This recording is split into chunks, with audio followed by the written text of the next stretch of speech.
In this lesson, we'll summarize the power plant module by taking you through a normal flight.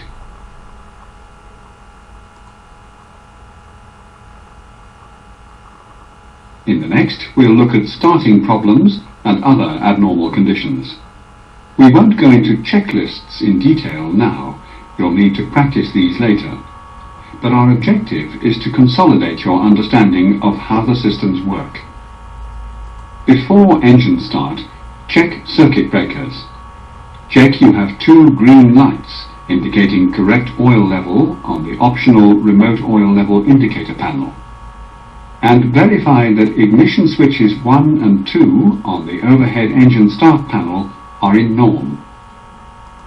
Now we need to carry out the auto feather test. With the power levers at disk and condition levers at fuel off or start and feather, press the auto feather switch light on the propeller control panel. Touch the auto feather switch light. You'll see these indications.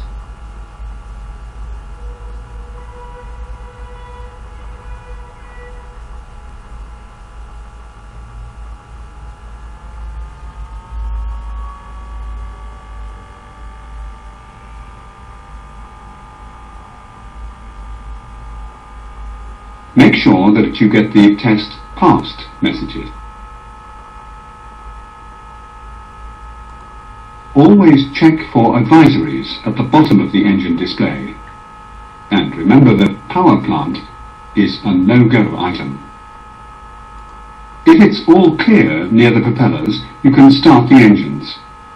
In this example, we will use the APU to assist the start. Make sure that APU bleed air is off before engine start to prevent intake of fumes into the air conditioning system.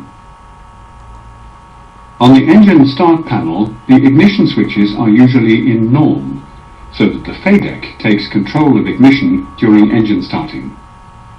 It's normal to start engine number 2 first. Touch the select switch to move it to number 2. The select segment of the start light illuminates, indicating that the start control circuits are armed. Now touch the start switch light to start engine number 2. Start timing. The start light illuminates.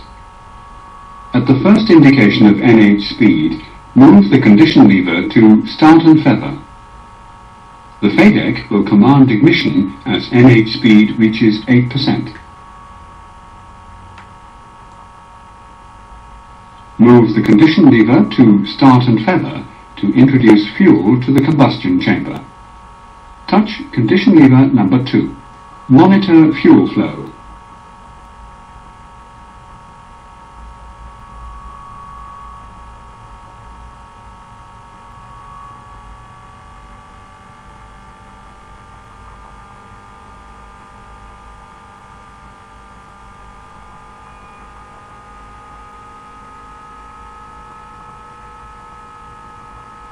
And check that ITT stays below about 920 degrees.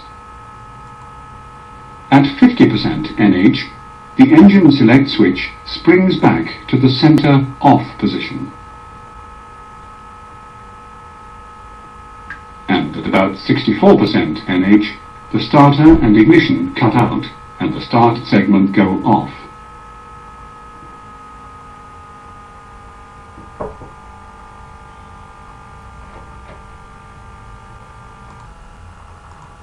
When stabilized,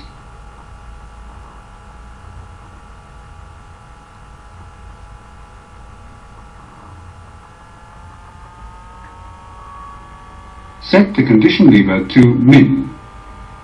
Touch the right condition lever. Check that the prop unfeathers and that the engine stabilizes at an underspeed governed prop speed of 660 RPM.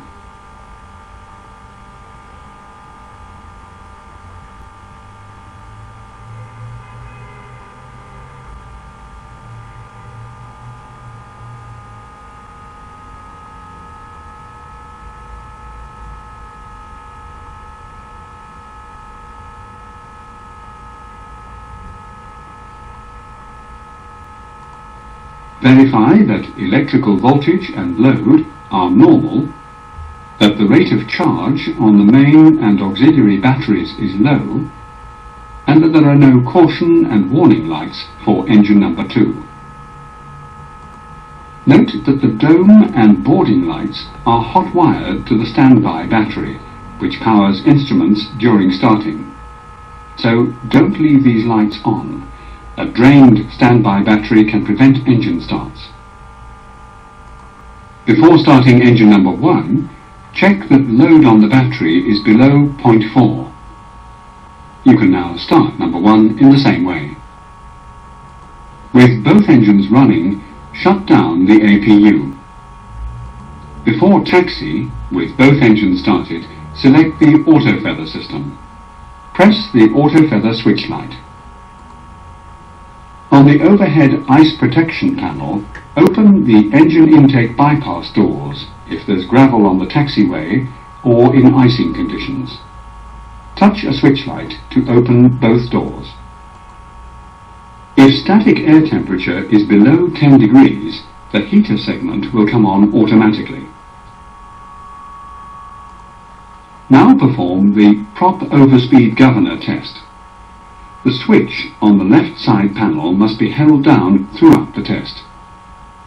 Touch the test switch to hold it down and see the indications. You get Overspeed Governor Test in Progress messages on the engine display. When you advance the power levers, check that the prop speeds are governed at approximately 860 RPM and that you get the Overspeed Governor Test Passed messages. If you take more than 60 seconds for the test, or if you release the switch before you get the passed or failed message, you'll get an abort message. If you get an abort message or a failed message, then you'll also get a PEC caution light, and you'll have to contact maintenance to reset the system before restarting the engine. Move the power levers to flight idle and release the Overspeed Governor test switch. You can perform a derated takeoff by reducing the torque on both engines using the decrease button. It's 2% for each push. Now set your required takeoff power. The FADEC will calculate actual takeoff power and display NTOP. With the power levers advanced for takeoff beyond 60 degrees, when both engine torques exceed 50%, auto feather is armed. Abort the takeoff if the arm annunciation does not come on. After gear and flaps up, set climb power according to company procedures. Touch the condition levers to move them to 900. The engine rating changes to max climb, and the actual and commanded torques decrease. Set auto feather off, and set bleed air to norm or max as required. Synchrophase is automatic. There are no controls and indicators. During cruise, you normally keep the power levers at rating and the condition levers at min. The engine rating will be MCR. If you need to climb to a higher flight level, you can press the MCL button. Touch the MCL button. MCL will give you max climb power, but with the prop fixed at 850 RPM. Just before leveling off at the new flight level, pressing MCR will restore max cruise power, keeping the same prop speed.